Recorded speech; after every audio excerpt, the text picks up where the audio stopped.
team could do it at the other side of the break. But now it is time to listen to the most beautiful song in the world, Silver Scrapes, to close out our last quarterfinal. Isn't it poetic?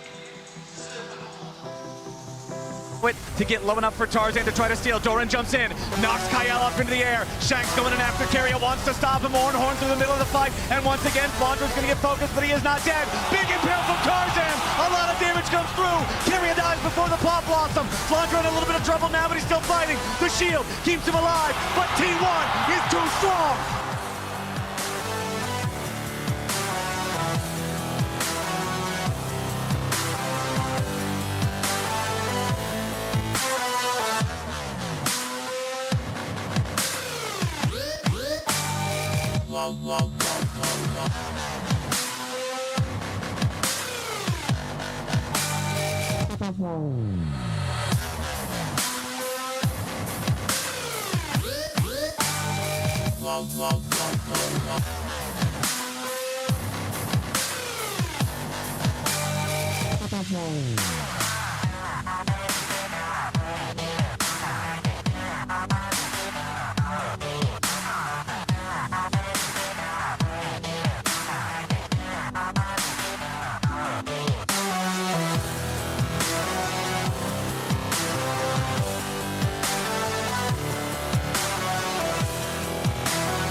Said and done, because everything's going to culminate in one last battle of an AL that has to do it in front of their home crowd, do the unthinkable in terms of an LPL team at Worlds versus T1, and T1 who just say, you can't count us out, ever.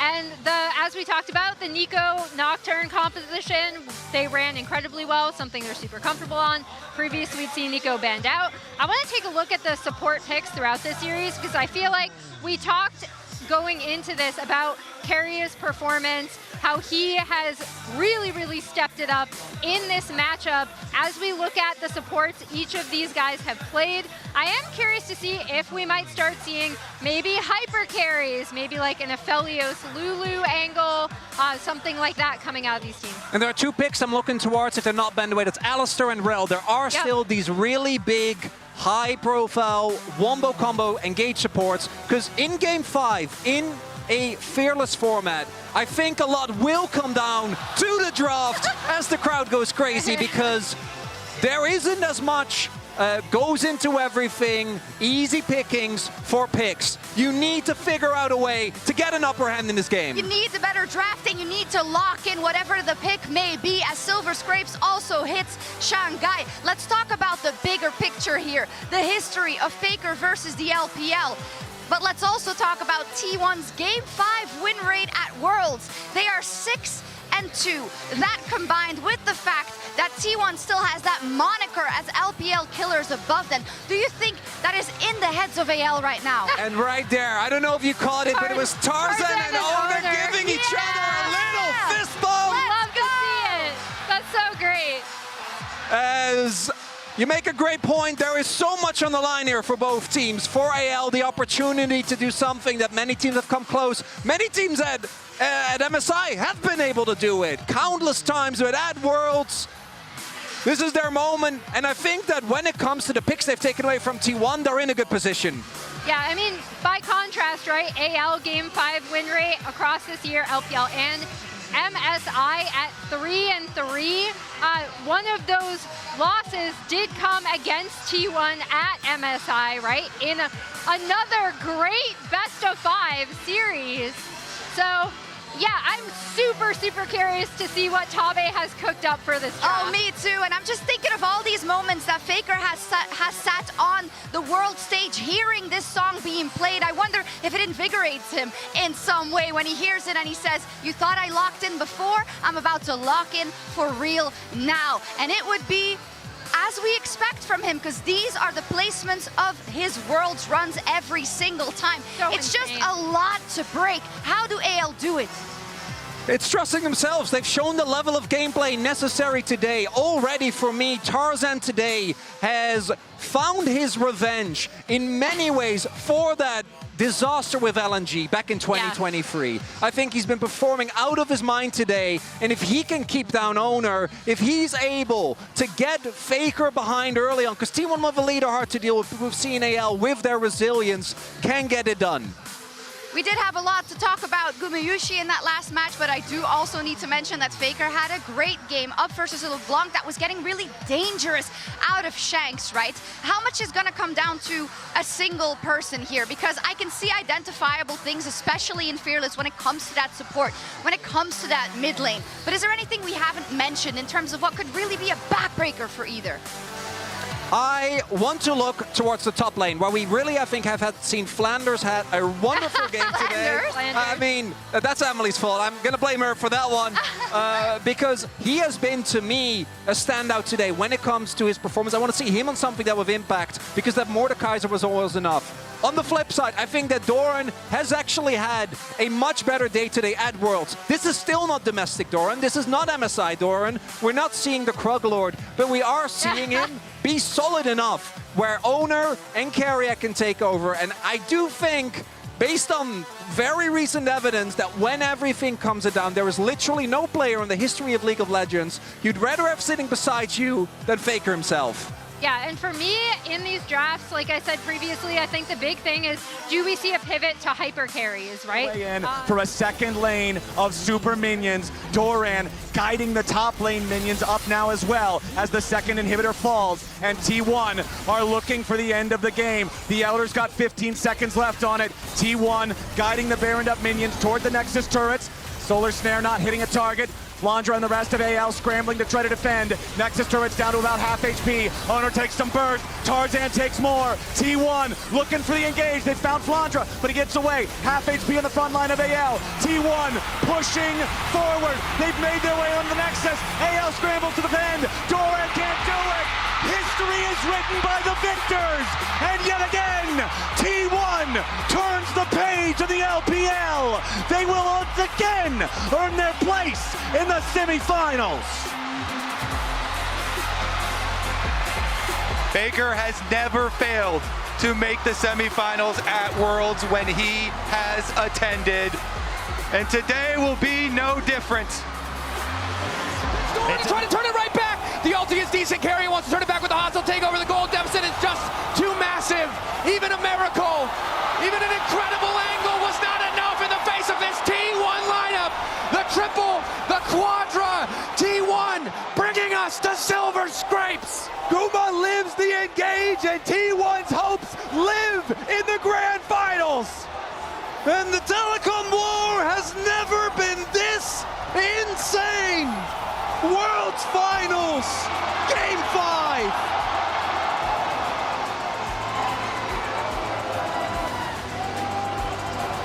A back and forth, absolute dominance in Game 4, though. The story for T1 as we get ready. I was dying to get it. I think KT is going to be as well. Yes, they are absolutely dying to get it. We'll get some time to talk on the other end of the break about this man, Emily, but also about the chances of KT. We'll be right back before Game 5.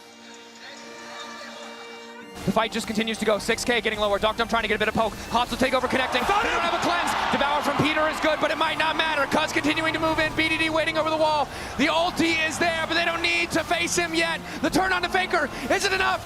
3K. Cuz in the pit. At the end of the day, it does not matter because it is Doran to get the soul. KT might be able to get the fight, but there's too many members of T1 standing. Ocean Soul to T1 as everybody on KT falls.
could it end any other way than a Game 5 in this telecom war for the ages between KT and T1 with their eyes set on the Summoners Cup? We have been blessed with the series so far, but now comes, Azael, the most important game of KT's career. Absolutely. I mean, you can really say for a lot of these players, their entire life has built to this one moment. There's so much pressure on being able to perform in this moment. This is one of those things where you are going to be thinking about this as I said before, the best moment of your life or the worst moment of your life. And it all comes down to how you perform in this next game.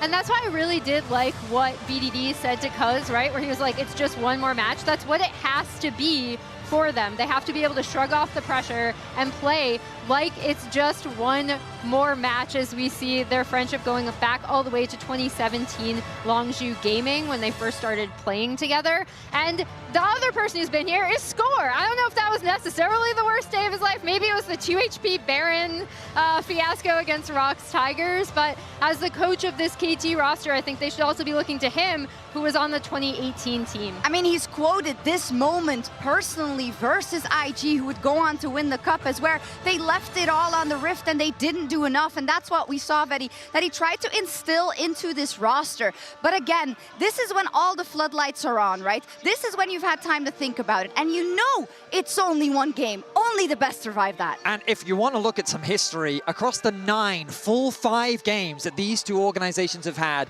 it's 6 to T1 in Game 5s and 3 to KT.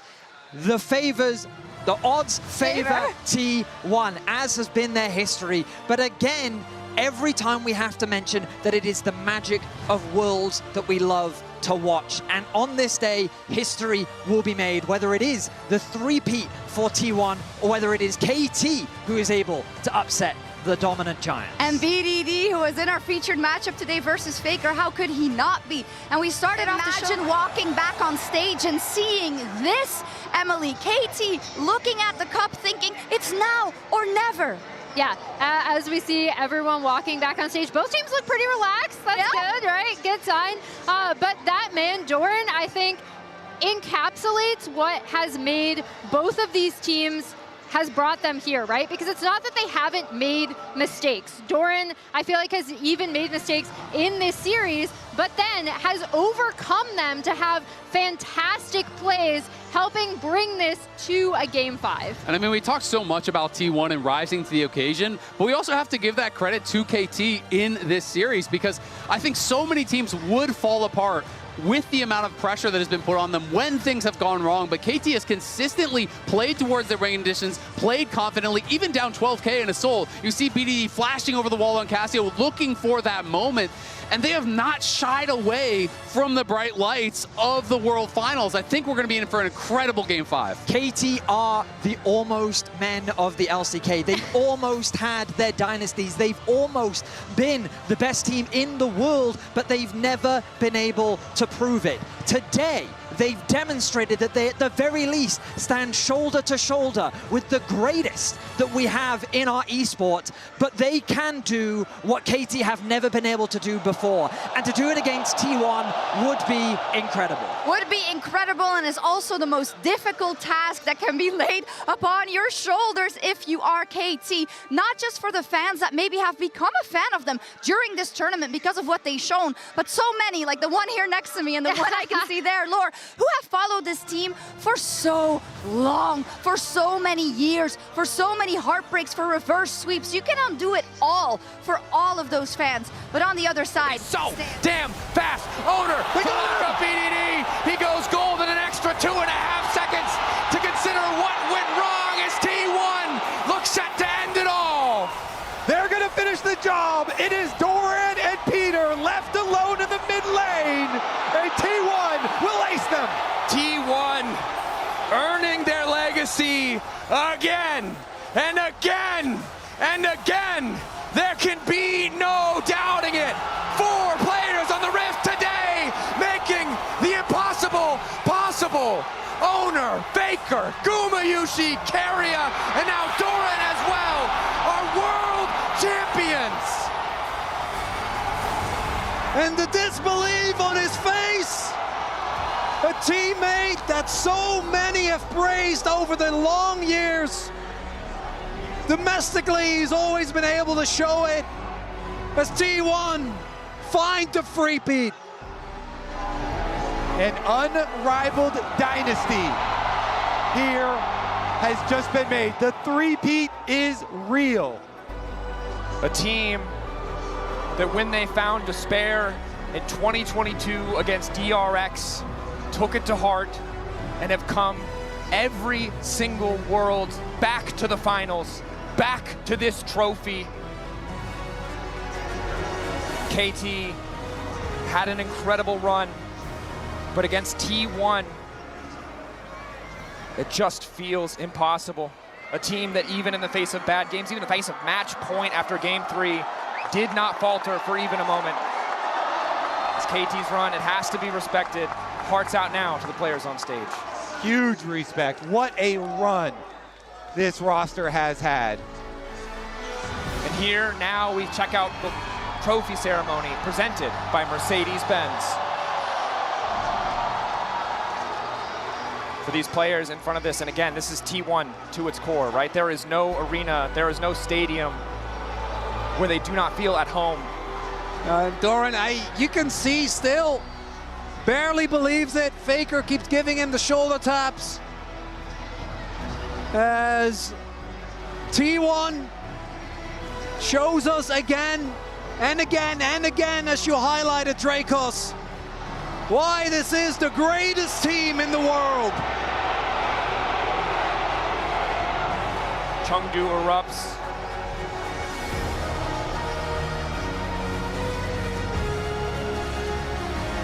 T1 wait a moment to lift the trophy together as 5. Doran, the latest addition to win his first title. The remaining 4, their 3rd consecutive.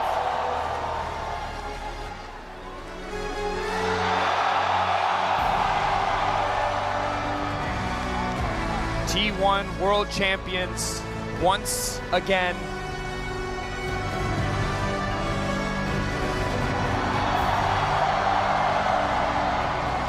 And they did it as the 4th seed again. They had to play in the play-ins, the newly created play-ins. Elimination right at the beginning of the tournament was faced.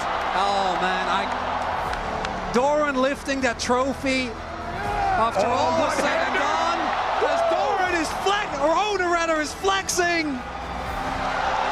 One-handed lift as the GOAT in the 2nd prime of his career does it again. T1 seemingly making a science out of performing when it matters most. Regardless of the story of the LCK, of the regular seasons or playoffs, at Worlds, T1 always find their peak.